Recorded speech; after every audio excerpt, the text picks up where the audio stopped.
Hello and welcome to the mid-match analysis portion of the Duel Guide. Basically, all we're going to be doing is taking all the information that I gave to you guys for the most part and showing how it applies in Duel. I will basically be going over a pre-recording of me playing and trying as hard as I can, simply because I thought that would be a really good example, not to do commentary over it, or during it, but instead over it. So as you can see, I choose to get a Bracer here because I'm aware that Hell has more burst damage, especially since he's a mage. So overall, it is actually better than Shell, in my opinion at least. Could have went Onk, could have went stuff like that, if I really wanted to. But Bracer overall, I think, is the best relic in this situation, at least in the early game. I could get Onk second, I could get Shell second, I could get Thorn second because he's going to get physical protections. So basically, I'm just chilling, looking at all the bounce spots. Sorry if the FPS is a little buggy. It's I'm spectating it through my actual recording thing here. Also, I got to lane pretty quickly. It's not necessary to just completely rush to lane unless you want to check the sides, make sure they're not on blue, depending on if you're against Poseidon, for example, or if you're Neath or Vulcan, you want to put your weaved or your weave spirit weave thing on the ground or Vulcan turret. So as you can see here, I was aware that I stopped to look at his build really quickly, and then I backed off to check it out. I noticed he had Specialist Blessing. That's why he's popping his heal so much, as well as Tier 1 Breastplate. With Tier 1 Breastplate and 1 health potion, I know a few things out of this. Number one, she's going to be a little tankier in the early game against minions specifically. Oops. So what I want to do here... Okay, so I'm choosing to focus her a little bit in the wave, and then I'm backing up to make sure that since I'm aggroing her, that archers won't go on me. So I'm not taking additional damage when I don't need to. She actually got poked a little harder than me.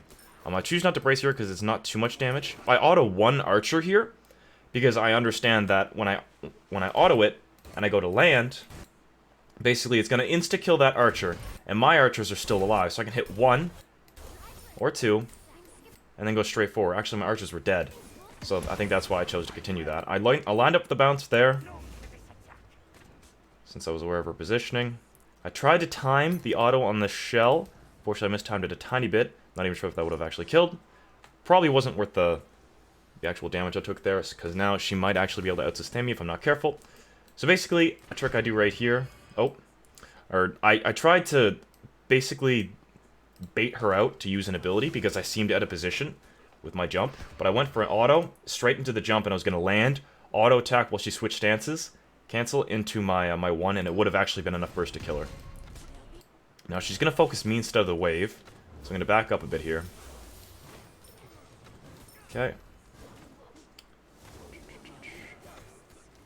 So I'm still taking additional poke. I'm just trying to make sure I get those archers down.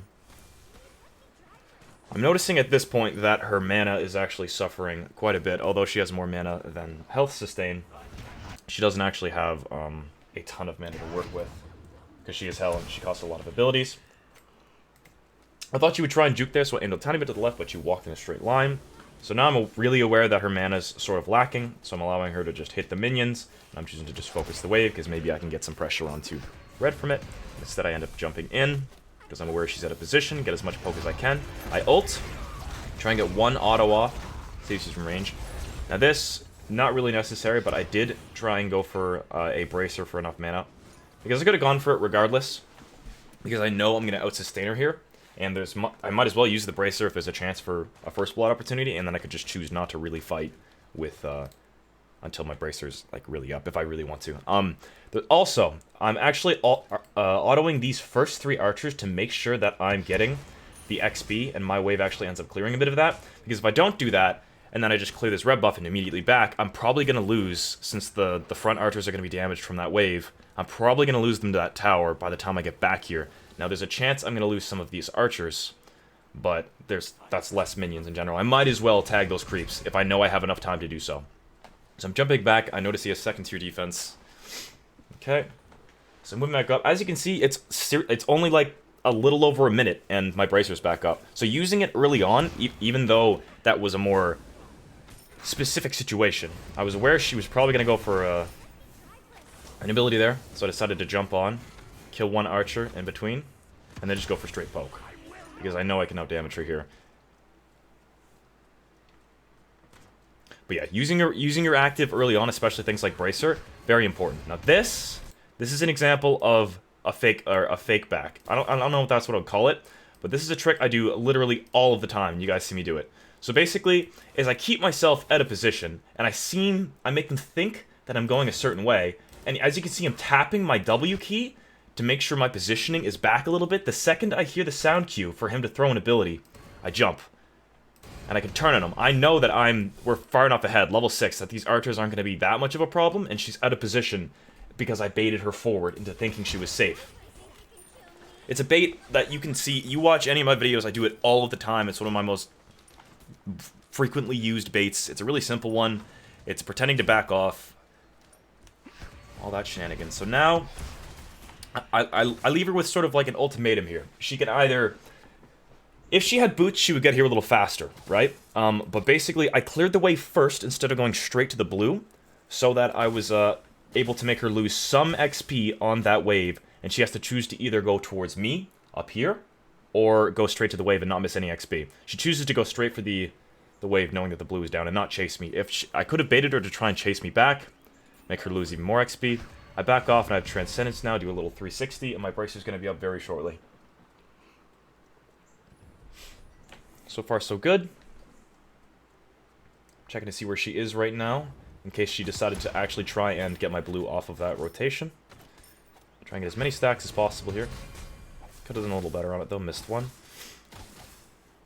Okay, picking up the blue buff here. Or dropping it, rather. And then go straight to wave. Now, that's an example of another bait. Not necessarily a bait, but a very useful tip, which I'm assuming I mentioned previously. It's basically, when you think someone's going to use an ability, like if a Hell switches stances and she's coming towards you, odds are she's aggressive, right? So instead of continuing to auto-attack, I stop autoing so I lose the debuff, which is the auto-attack animation debuff, which allows you to actually move a little more quickly. Now I'm going to back while this is over me and go straight back to base. So I get the blue buff, I'm able to just wait and chill till I have enough for boots, because I'm aware that the Hell is most likely going to move up. There's nothing on the map that I really need to get. Maybe minis. Hell's still there. I'm able to rotate back in time for the fight for red with second tier boots. I don't miss any creeps, because I'm paying attention to when the waves are, comparing them to my own, so if I don't have vision on his creeps, I can compare them, especially later on in the game, to exactly where they are. I'm going to actually focus this minion before that one, so that I'm able to get the gold, and then still get the stack on the big one. Just depends on who you focus on the tower shots, obviously. Clear the wave. And I jump the second you think that someone's going to do something, like it feels like that's when they would do something. For example, I thought that Hell was going to use an ability here. I didn't think it would be her too, but I still got ready for it, because she began the animation. Now what I do here is basic positioning, positional awareness, more or less. He thinks that I am going to get ready for a bounce shot, right? So I'm able to just make him juke back and forth and put him in a position where I can, you know, auto him a lot more, just because he thinks I'm going for that really basic triple bounce. Now this is pretty simple. I kind of baited. Oh, here's something I want to talk about. This is sort of the act of improvising. I know I mentioned it before, but let's go over it here. So I ult because I'm aware that, you know, Hell doesn't have pretty much anything up. Her heal's down, she's in the wrong stance, she can't cleanse. So I start to walk up here to body block in case she tried to walk out this way, because that's like her fastest route. I noticed that it was this, so I was going to try and body block, maybe go for auto straight at her. I noticed her shell goes off, so I immediately jump to react. I let the minions do a little bit of damage, and I go to land, but I miss it, and it catches me off guard, and I don't expect it. So what I do is instead I improvise and auto attack into the 1 rather than panicking. And knowing I still have Bracer up, I don't have to be too worried in that engagement. Because although I messed up, you just gotta improvise. Know your limitations, know the risks. You'll be golden. So right here, I recognize that I have no chance of getting tower poke here. So I just back. Go back to base, finish full tier boots. Okay, walk out of base just a little bit. We still managed to get fully healed. By the time we get to lane, it'll practically be full healed, so you can leave the base just a little early. Going back to lane, notice Hell just came back in. I can jump up with that, so I can last hit those minions as well, and have him still be in range there. Just focusing on auto attacks here. Going for trick shots. Getting poke. Once again, she's kind of out of position. Now, I know I have Bracer, so I try and bait her back with an auto attack like that. Unfortunately, I did mess up. I go for an ult. And that was a pretty big misplay by me right there. But for her as well. Let's talk about that engagement real quick. What went wrong on my side? So, number one with what went wrong on my side? I noticed she gets low. I hit the trick shot, and I try to react to it by immediately going in because she moves up a tiny bit towards me. So I recognize that I can take advantage of that. Because she just healed, I can land on her to secure one auto attack, but unfortunately, I flicked a little too hard. I back off from the tower, start resetting the damage. Re-aggro straight on me. So now, I try and bait her, because her bracer, I don't know if she's paying attention to if my bracer's up, but I brace her like that, and immediately go for an auto attack, which should have hit, but I think she was a little bit out of range. So then I turn and try one as well before she walks too much out of range, and then I walk back a tiny bit, thinking that she would disengage here. I thought she would move back away, knowing that my ultimate is probably coming up soon. But unfortunately, she goes towards me, being aggressive. I miss an auto attack, I try and back off, keep myself out of range of her 3, because I know her 1's down, and then I jump on her and secure an auto attack off of that. The knockup can sometimes be a little wonky on Hui, depending on the angle, so sometimes predicting it can be a little off. There is a triple spot here, but it's not always worth it to get. And I had a few options there. I could have decided to clear the wave first and then jumped the tower. Or, you know, not actually clear the wave. But if I would have done that, I still would have gotten the XP if I stood next to the wave there. But I most likely would have put myself in a little more danger for the tower without as many minions. And also remember, you can back if you're certain that the minions are going to kill it. So you're not wasting time. Okay, so I get second tier Genjis. I decide to actually, instead of going into a Pestilence, I like going into a Genjis, in some cases, on more ability-based characters. Simply because the cooldown resets are really, really, really useful. And I'm comfortable with the fact that I'm going to need anti-heal. So, I decided to buy Ankh. I could have went, normally I go like Thorns or something, but I was thinking Ankh might be a little more useful. It's very useful against Hell. It's a little more easy to actually disengage from a Thorns compared to an Ankh. So now I'm just focusing him. Missing quite a bit. It's fine. I go for a trick shot, unfortunately miss. Now I realize that minions are whittling me down. I gotta be a little more careful. That was just me dinking around a little too much, in all honesty. But yeah, I know I'm going to get anti-heal with Ankh, so I can just choose to go into a Genjis. Regardless, you could also just choose to get into a Genjis and then go into anti-heal after, which is what I normally do, even with Thorns. But with Ankh, it's a little more heavily situational. It can be used in the middle of really important fights and baits and things like that. Now, the reason I backed here right now is because I know that I'm at a position here. I don't have as much kill potential as he does. And I know he's going to clear that wave. I'll make it to that wave in time, and red spawning here relatively soon. So, I don't miss anything. I'm ready for the red buff fight. Okay, I hit all the minions that are low, so I get all the gold. Just chilling, waiting, looking around near the corner of red to see if he's coming. Line it up. And get the clear. Okay. I'm just clearing the wave. Now, I have a decision here. I could go immediately for Bull Demon, which I think I do. Or I could, because minis are down. Actually, I think I heard him at this point. It's a little more difficult to hear when you're not in game, because the sound's a little lower for the recordings. But I think I heard him at minis at some point. Let's listen. I think I heard him, because I remember specifically, like, oh, I need to mention that.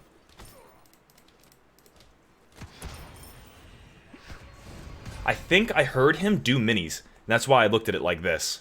Because, and then I saw him, I assumed he rotated up this way. That's why I started this. The last point I saw him on the map, he was here. So at this point, he could be around here. I assume he's, like, somewhat rotating towards me. And I could see his image right there. So now try and catch him out of position. I know he's going to immune, So I keep running instead of just auto-attacking immediately. I go for a trick shot, but he used a shell, so there wasn't much kill potential there. So now I'm going to immediately try and back. But it doesn't actually work out because he comes back in time. So now I'm going to use this.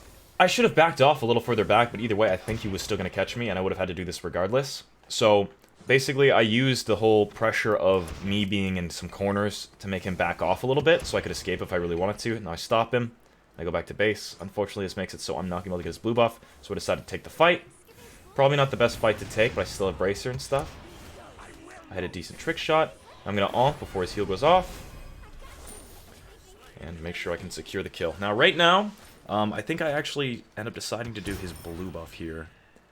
I could have done a number of things. I could have backed and tried to do Bull Demon at a time, which I think I could have done. I'm trying to show that you can look over that. You could see it a tiny bit. I have my my camera pitch stuck in a certain position, obviously, because I like that. It helps me hit things that are certain trick shots. But you still can manage to see the blue buff if you're careful with it. Okay. We're going to move back up, get our own blue. In terms of effective XP, blue buff is definitely a little more worth than the Bull Demon at this point, just securing it back and forth. Now, I think I just pinned that because I heard him at minis.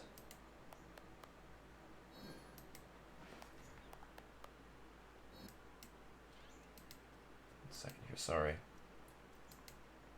I heard him rotate around blue. I think it might have been him checking his blue, but I hear him around this area.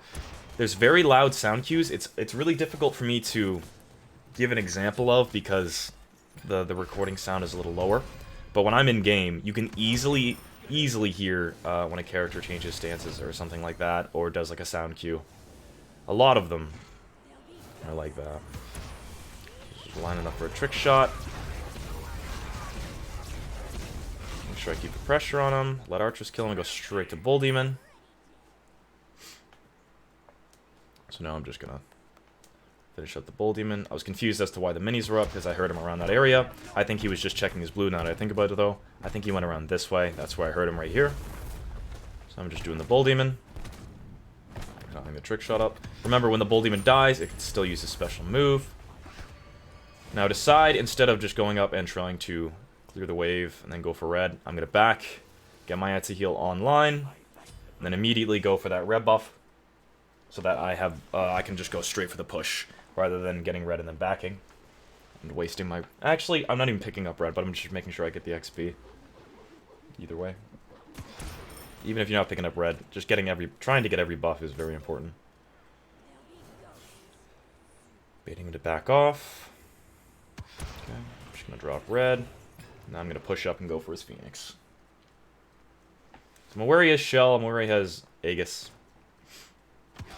I basically, at this point, I want to make sure I'm timing when to use certain abilities like my stun.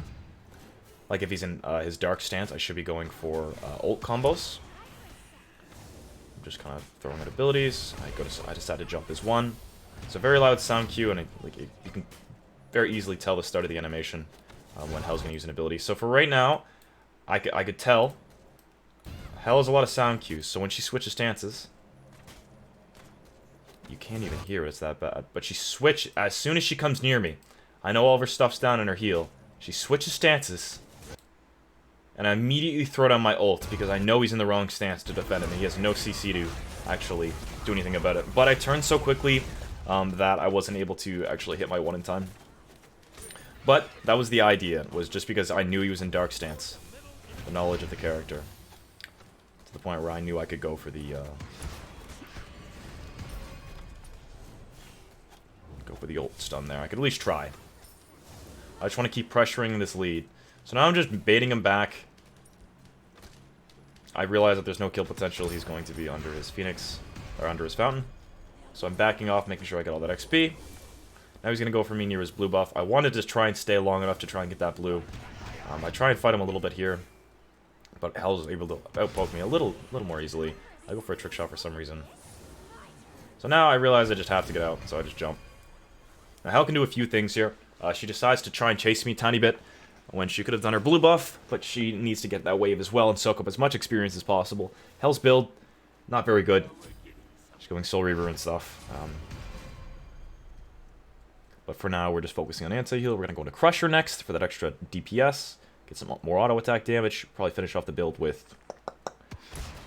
Okay, well, I get really disappointed in myself here. We could finish off the build with a number of things. We can go Azzy if he doesn't have any anti-heal. And then we could force him to outbuild that. We could even go crit if he's going to stick with the Nemean. Just one crit at him. Could do a number of things. We could throw in a Kins if he has more HP. Add a Lana's bow if we want some more clear. There's so many options for these kind of items. Like, even if I want to go more ability based, I could go a Hydras if I really want to. I don't recommend it unless you're going for some crazy stuff. So now we have sort of a standoff. The fact that he stays and even tries to fight me here, I take the incentive. I just poke him out.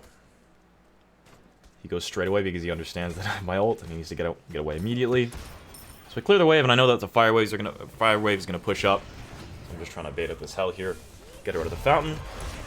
I know that she was in the wrong stance, didn't have time to place her 2, or her 2 is still down. Trying to go for that combo, but unfortunately it wasn't enough. Since Hell's 2 is down, I try and brace her for a bit more sustain. Because at this stage of the game, this is where I really need to focus up. I knew his Aegis was up, but I got his Aegis, so that's a win for me. So I'm going to back off, go back towards the red, and then back and get ready for the fight for his Phoenix again. Okay. So I think I missed. I brought the minion a little too far, so I was a little out of position here, but I was still completely fine. Almost messed that up. Hell should 100% be trying to stop me from backing here. Although, I might be quite a bit ahead. If he was to stop me there, he'd have more time to prepare for his Phoenix and everything being up. I think that would have been the play for him. I checked to see if I have a Fire Wave. Since I have a Fire Wave, I can do one of two things. I'm going to decide to go straight for Bull Demon and try and buy time while my Fire Minions siege up the Phoenix. Or I could just go straight for his Phoenix and with the pressure of the wave. If you have Bull Demon and you're not as comfortable and don't think you can win as easily with a push, like with an ADC, then I suggest going for Bull Demon at this point while the Fire Wave pushes. I notice he's in Dark stance, so I just decide to ult and then immediately go on him. So yeah, that is a step-by-step analysis of what I'm thinking throughout the game. I hope you guys did enjoy this portion, and we'll see you in the next one.